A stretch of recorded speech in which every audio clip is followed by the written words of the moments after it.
Transferring, incoming, एलिनिएटिंग और in any way deleting with her properties. अब sir ये सब कुछ तो मना कर दिया हमको। अब मैं, मेरी विलिंगनेस तो है, पर मेरी विलिंगनेस सर इस ऑर्डर के अगेंस्ट में मेरी कुछ नहीं रह जाती है। क्वेश्चन ये है कि आपका एग्रीमेंट कब हुआ? हाँ, ये सर बड़ा इंपॉर्टेंट है। ये एग्रीमेंट जो है, डेट ऑफ एग्रीमेंट क्या है आपका? डेट ऑफ एग्रीमेंट 2019 है सर।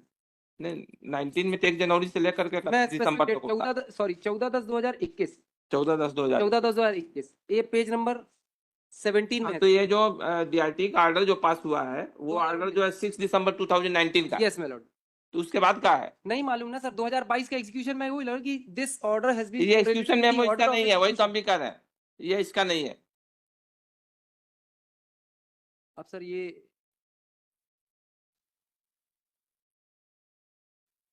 चलिए हम देखते हैं। ये बताइए, यदि इंक्लाइन ना हो तो मेरिट पर ऑर्डर चाहेंगे?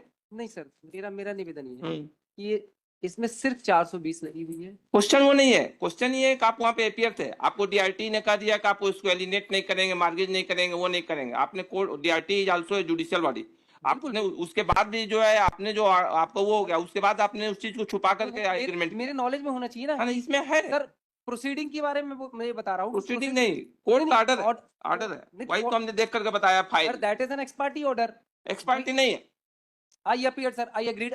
आपने एपीयर हुआ है, वही आप लोग जो नहीं देख पाए तो उसी को हमने देख करके बताया। आई अपीयर्ड। आप लोगों का आर्गुमेंट ये था कि वो नहीं था, हमने देख करके बताया कि नहीं आप appear. Kindly appreciate. Yes, the order sheet says I order sheet नहीं, order order the order says I appeared through a council in the set proceeding. Yes, but that was totally said that valid on the date of judgment I was not appeared। ठीक है, और हो सकता है। नहीं sir, date of judgement के पहले उन्होंने the ex-parte order has been proceeded against me, that is all। उसी में लिखा है सर, उसी ऑर्डर। हाँ, वो तुमने देख लिया, वो तो है उसमें लिखा ही हुआ है, वो तो हमने अब देख के सर, ये बताया, पढ़ने के बाद ही अपराध जो है, बताया। हाँ, 7 साल तक की सजा है इसमें सर। अरनेश कुमार का जजमेंट है और ये प्राइवेट, उन्होंने एक एप्लीकेशन मूव की थी, उस एप्लीकेशन में बेस्ड है, उस एप्लीकेशन में बेस्ड है। मैं फुल्ली कॉपरेट करने को तैयार हूँ, जो भी terms and condition heavy impose करेंगे वो मैं देने को तैयार हूँ। मेरे से कोई जब्ती अपती नहीं होनी है सर, कि मेरे से कुछ जब्ती होनी है। ये सर, जब कोई भी ऑर्डर होता है तो उसकी एक कॉपी अविदक को, एक कॉपी अनविदक को भेजी जाती है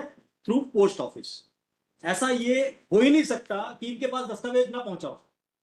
बाय पोस्ट भेजा जाता है बकायदे से, वकील को अलग दिया जाता है और बाय पोस्ट भेजा जाता है। सर अगर ये ऐसा कह रहे हैं तो नहीं, वो डिस्प्यूट ही नहीं है। सिर्फ एग्रीमेंट देखेंगे सर, तो एग्रीमेंट की कंडी का 7, 9, 10, 11 बड़ा टाइम एसेंस है ही नहीं सर इसका। ये टाइम 11 में